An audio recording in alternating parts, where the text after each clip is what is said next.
Thank you for joining me here at another episode of the Ink and Impact podcast. And this week, I have a very special guest that I'm so excited to bring on, Sally Chetwynd. Welcome to the Ink and Impact podcast.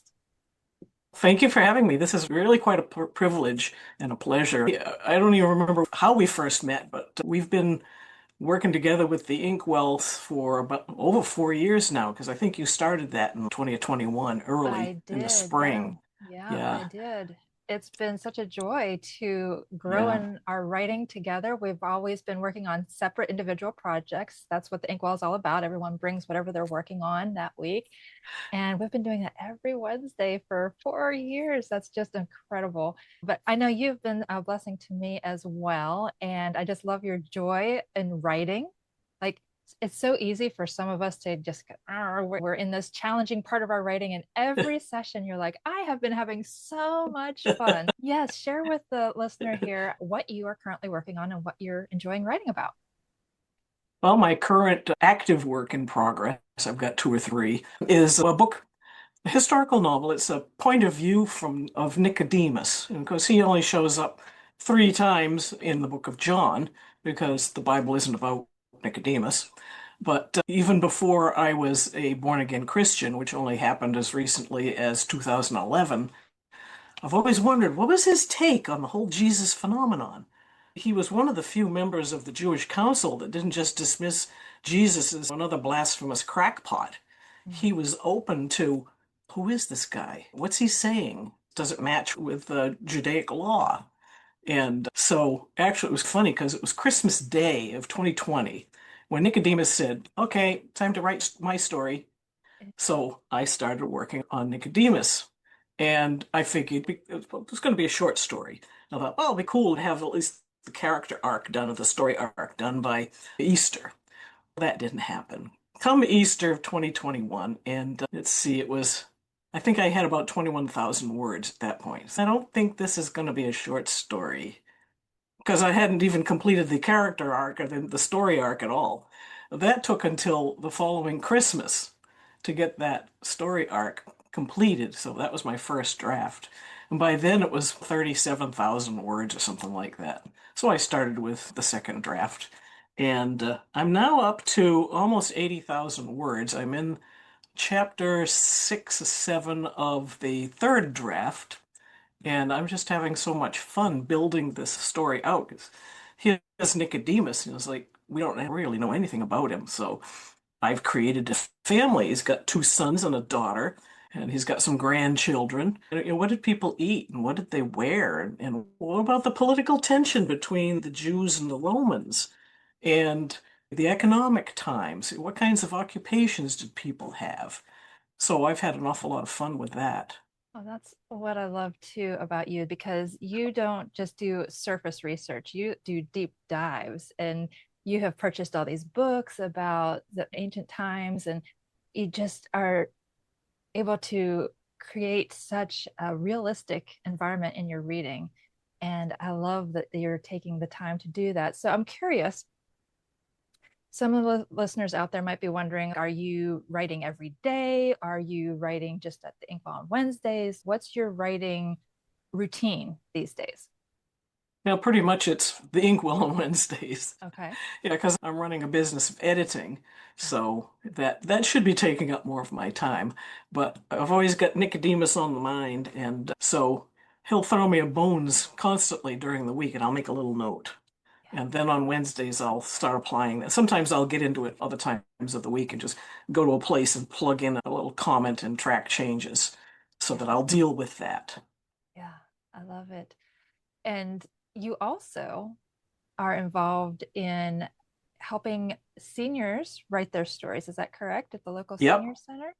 yep. Yeah. And you're very much into networking with other people, which I'm passionate about as well, because as authors, we need to let people know that we are writing, that what we're working on, and so forth. So, how do you network with people, and what do you suggest other writers consider when we hear the word networking? as a person offering editing services, because I do business networking with, I was doing about 5 networks, and then 2 of them ended up folding, closing their doors this spring and early summer, which I really miss because they weren't just coffee clatches or we sit here and we talk about, okay, here's my service, blah, blah, blah, which is like super selling. But we were getting into some really deep topics that affect us in relationships. And that's really what business networking and any kind of networking should be about. You Mhm. establish a relationship with somebody, and then once you've got to be friends, then they're going to come to you and say, "Hey, I got a friend that has this book that they want edited." Mhm. And then that's how you generate business. Yeah, so good. And even for those of you, if you're listening and you're like, I'm not an editor, that doesn't apply to me, but just getting out and being known as an author Yeah. with your libraries, with your bookstores, with your church, anywhere that you go, that is Yeah. so important. And I think it's even more important now, since we are Christian writers, to make it known that we are offering alternative types of books. It doesn't all have to be so dark and depressing or antagonistic, let's put it that Mm, way. We can offer books that offer hope and truth and light, and people aren't going to know about it unless we yeah. tell them about it. So, And I think that's part of what you are so good at with all of your Christian writer services is you are promoting that whatever our calling is, whether we're writers or anything else, or the different kinds of writing that we do, these all can be a form of calling. yes. Somebody who's completely secular may end up reading my book about Nicodemus, which doesn't pound people over the head. It's just, I'm hoping it's a good story. And it shows Nicodemus's progress from being a strict Judaic scholar into a Christian believer. And that's been so much fun. And I've got a Roman centurion that's coming along with him. Yeah. And this is somebody that Nicodemus has never had contact with. He's never spoken with a Roman before, much less a centurion. Yeah. And they become good friends because the Roman centurion has these Christian experiences and he doesn't know what to make of them. And that's a good point too for all of us, whether our writing is specifically geared toward discipling other Christians, or if we're writing for the audience as a whole, whether secular or Christian. It's always good to have in our mind the fact that others will read it, people who aren't believers. And what would their questions be? How can we write in a way that can answer some of their questions and encourage them? Yeah. We don't have to write a full out gospel tract. We Nope. can if we're called to it, right? If that's what the Yeah. Lord's leading you to do that. But I think that we can plant seeds, we can answer questions, we can be that next step on their path. And that's so exciting. That is such a Yeah. privilege that we have as writers. Yeah. And planting seeds. Years ago, there was a man in our church who started Bible study. We studied a book called Sharing Jesus Without Fear. Mm, And somewhere I've got that book, but I don't remember the name of the author, but that was the name. And early it might have been in the introduction, the author pointed out that it's an average of 7 encounters by non-believers with believers before they come to believe. So you might be the third person right. that plants that seed, and so you'll never know. Our job isn't to convert somebody, That's that's right. the Lord's job. That's right. But we plant the seeds, and the Lord ends up raining on them so that they germinate and grow and so on. And sometimes that average is 7. It might be 12 people before somebody becomes a believer. It might be 2 people. So Yeah. And when we we do it don't, with joy, that yeah, really attracts people, right? uh, Wow, that's yeah, different in today's world. yeah. Oh, Yeah, yeah, because for so many people who aren't believers, I think, have this impression that as Christians, we have to be dour and we have so many rules we have to follow. yeah, No, we yeah. don't have any rules we have to follow. No, All the Lord asks is for us to believe. that's right. That's right. And I know that we have fun in the Inkwell too. Yeah, we And do. we get to know each other and we get to pray with each other. And it's just, I love the ink. Not because it's my baby, it's the Lord's. It was his Yeah. idea. I was just stepping out in obedience to start it. And I just You love, answered his calling. yeah, that's right. That's right. And I just love each of the ladies that he has brought into the group. I'm curious because obviously I've seen God at work in the inkwell by bringing each of you wonderful ladies. How have you seen God at work in your writing? Oh, just having Nicodemus. And the less active writing project is the nonfiction book that I am trying to get relaunched again about police families surviving line of duty deaths. And that is definitely a calling. When I was 10, a Maine State police officer was shot and killed responding to a bank robbery in my little teeny weeny town in southern Maine. And I never knew the man, but my mother was the local newspaper correspondent, so this topic was talked about a lot. And actually, it was such a freak and an unusual thing to happen in a small town in Maine, of all places, in 1964. The story went national. Within 24 hours, there were horrific pictures of the slain officer. It was all over the country. I never forgot the officer. His name was Charles Black. And so that kind of got stuck in my mind. It wasn't like I was traumatized by it, but I never forgot it. And years later, I was finishing my second novel, and all of a sudden this thought came into my head that I needed to dedicate this novel to Trooper Black. It's like, why do I need to dedicate a novel to somebody that I never knew? So I listened to it because I've learned over the years that if you don't listen to the muse and pay attention, it won't let you be. I wrote a little dedication and I took it home and I showed it to my husband and he read it and he said, "You got to let the family know if you can find them."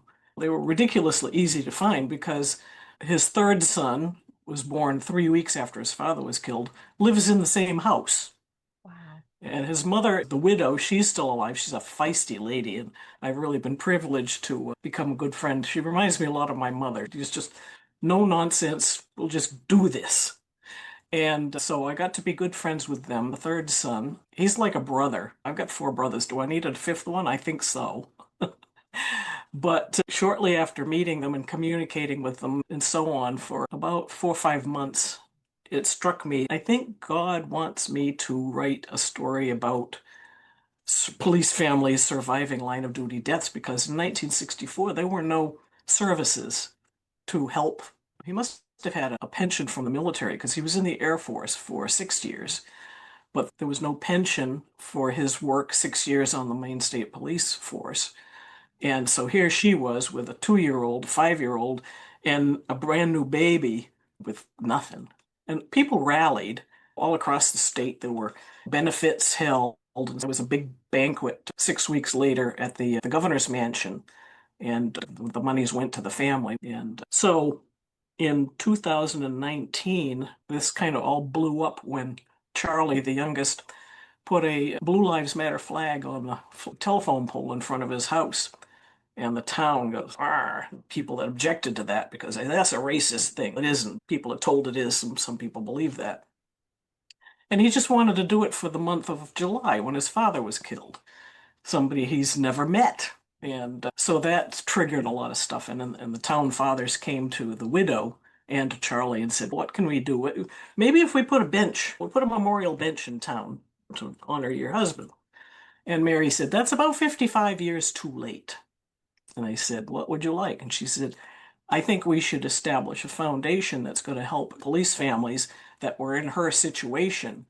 And so Trooper Black Foundation was founded in December of 2019, and it actually includes all first responders, including dispatchers, who, if you think about it, they're the first responders. They are. Yeah, And they get a lot of stress because they rarely know how it ended. that's true. They Yeah. only get to read the beginning of the book. Yeah, I'm so glad that you brought this up because I know that the Trooper Black Foundation that you're a part of, you not only volunteer, you're on the board too, aren't you? Yeah, I'm the Yeah. secretary. And I know that is such an important work, and you guys have Yeah, blessed so many first responders over the yeah, years, financially and other ways too. But I love that you're also feeling called to share his story, or yeah. I guess rather it's their family story. Yeah, yeah, And I'm guessing that the book is going to include how the foundation began and all of yep. that. That's so great. Yeah. And I don't know how many times I've said to Charlie Black and to other people with how this thing, I mean, we don't even have an office yet, but in the 2 years that we've been active, 2023 and 2024, we've distributed $166,000 to needy families. And we don't have an office. We meet in different board members' offices. That's But incredible. I realized probably about a year and a half ago, wow, Trooper Black still serves. Yes. In a big And way. yeah, in a big way. Yeah. He is still serving. And is that just for first responders in Maine? Nope. Our first one was actually a California problem. It was Okay. a deputy sheriff who was killed responding to a domestic dispute, and he left behind a very pregnant wife with two little ones, just like Mary, the widow.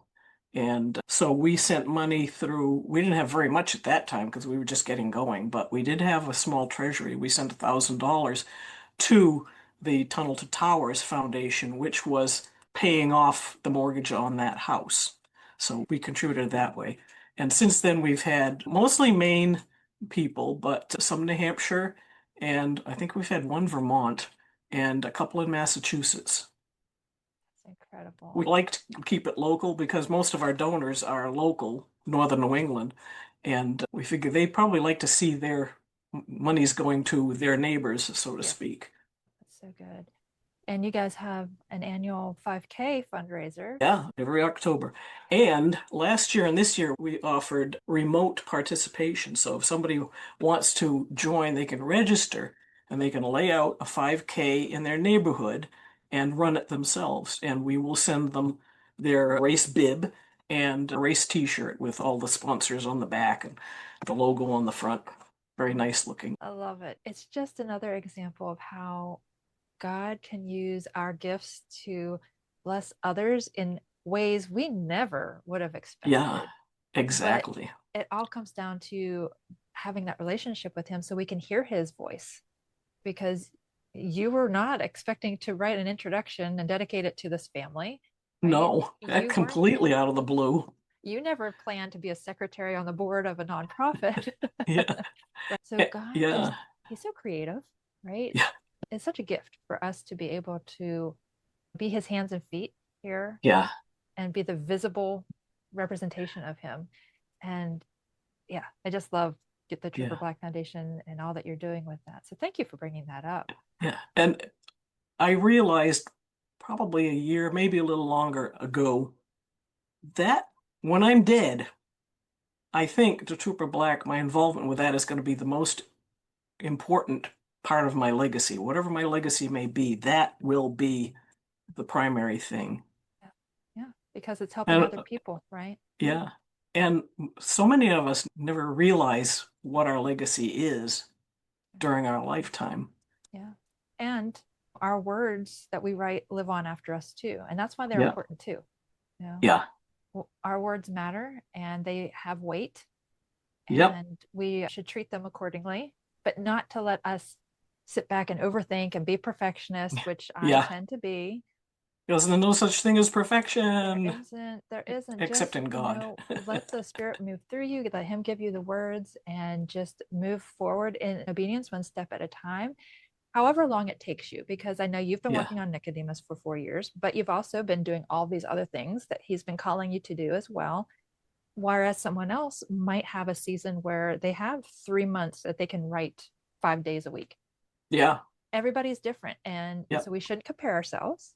That's why I love having you and the other members of Christian Authors in Action on the podcast, is so that other writers can hear that everybody's different, but we're all working toward the same goal.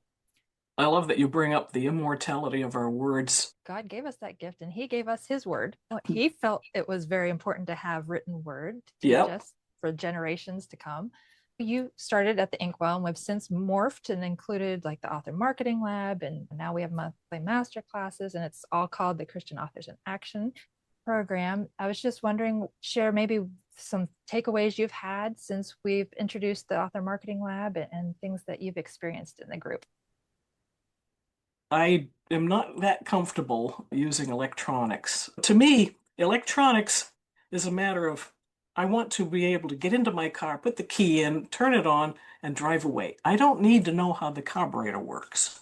But with electronics and the digital age, it seems like we're supposed to know how the carburetor works before we can turn the key and go. Mm, Sorry, that ain't me.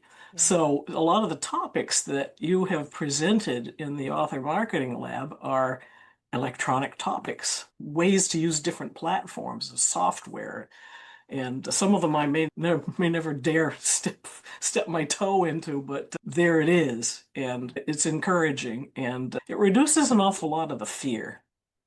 I never thought about that aspect of it. Yeah, there are many aspects to marketing our book, and not all of them are for everyone. We don't need every single aspect, but we do need one or two. And so it's good to maybe try a few to see which works best for you. Yeah, And I don't want everyone to feel as though, for your example, that they have to know how the carburetor runs, but to know that there are resources available to you and there's guidance available. Thank you for sharing that. And there can be a lot of fear around writing in general, in yeah, all aspects of writing, but that's where we have to rely on faith, right? The Bible yeah, tells us to fear not, but we are human and we still do.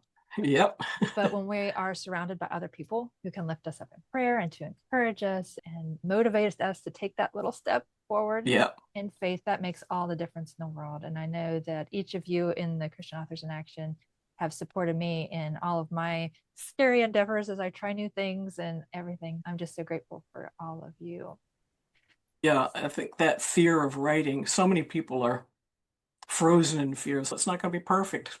My first draft isn't going to be publishable, although some people do publish and then they regret it. But I always encourage people, it doesn't matter what their education, is, skills, or occupation, or social or economic status, whatever your talents or interests or dreams, only you have the authority to write your own story, your own way, in your own words. Mhm. And a lot of people don't recognize or remember. It's like the word authority includes the word author. Wow. That's And right. the rest of the world might insist, oh, you can't say that. Yeah. You can't write that. You don't have any obligation to listen to them. It's No, your story. If they no. don't like it, they don't have to read it. Let them go Yeah. write their own story. Yeah. Just listen to God. That's right. Yep. Yes. And so if anyone is interested in joining Christian Authors in Action, we would love to have you join us or test the waters, visit us, see what you think. And I'll have a link in the show notes for that. And I know, Sally, that after hearing a bit about you and what you do, everyone's going to be very interested in connecting with you as well. So, how can people connect with you? Let's see. Email is the best for me because then Okay. I have what used to be called a paper trail, but at least it's an electronic trail. My email is brasscastlearts@gmail.com. Okay. And I have a website which is www.brasscastlearts.com. Perfect. And then the Trooper Black Foundation? Do you Yeah, have? the Trooper Black Foundation is trooperblackfoundation.org. Okay. And I will include all the links to all of that in the show notes as well, just to simplify things for you guys listening. Thank you for joining us, Sally. It has been a pleasure. It has been. It's always nice to have a conversation with a good friend. Yes, indeed.